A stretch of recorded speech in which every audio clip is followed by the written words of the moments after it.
We're going to look at creating a world in kodu, and the more imaginative, the more interesting your world adds to your game or adds to your story. So think of it as a setting, sometimes you're telling a story in your game, so the better your setting, the better the story. And it's the icons down the bottom. There's 4 in a row which cater for most of the landscape changes. So this is the brush tool, and you can see there's a nice big square. I can make it bigger or smaller by clicking on the left and right arrow keys.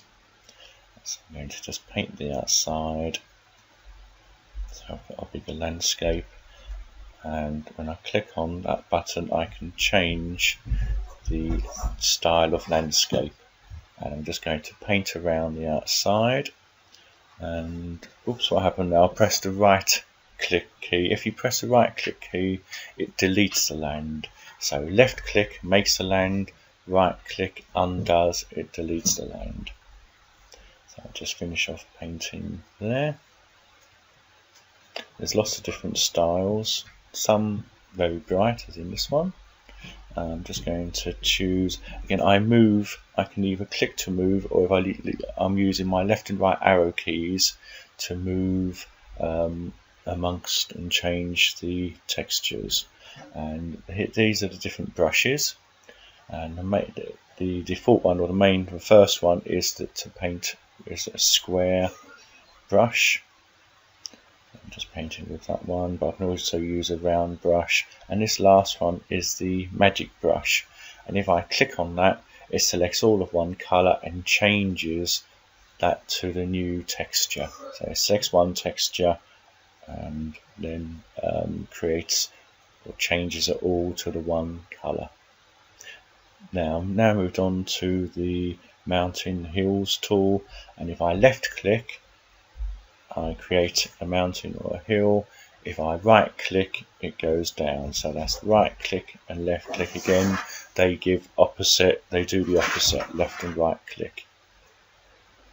If I click on to the next icon, this helps me to smooth out my hills and mountains, and this can be handy because sometimes kodu can't go up steep hills, so if you use this tool to smooth them over, it makes it easier for kodu to go up and down.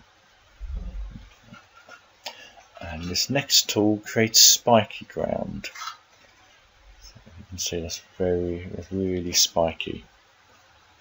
And again, if we go back, and I'm just going to click on there and choose a different texture.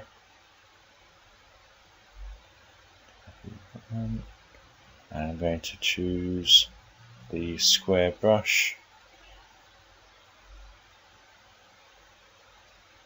and so I'm just going to move over there. And what I'm going to look at doing is, sometimes you can make like a maze, like a Pac-Man maze kind of game.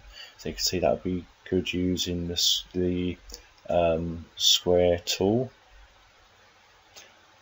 There's also another tool which is quite handy when you're making a maze or when you're painting. If we go to the magic brush again, I can click on there, and when I click on there I can make all of my maze go up. So by left clicking, it selects all of that texture and lifts it up. If I right click, it goes down. And I move further along, I've got water, so when I left click, the water goes up, right click, the water goes down. Now you see there it covered all of the land. Sometimes you might want it in just one small part of your land, so you have to create like a lake or an area which is surrounded by high land, and then you can put your water inside that area and it will be contained just inside that area. So let's try and do that now. Let's see if it will allow me. So now if I put water inside there, it will just stay within, well, it's almost a lake. Okay, it doesn't cover the whole island, which is much better. Another useful feature in kodu is on the left hand side, left hand top of the screen, you see there's a guide there, tells you options and what you can do with different buttons, so keep an eye on that. That's really helpful. So good luck with building a world. Remember, the more creative your world, the better your game will be.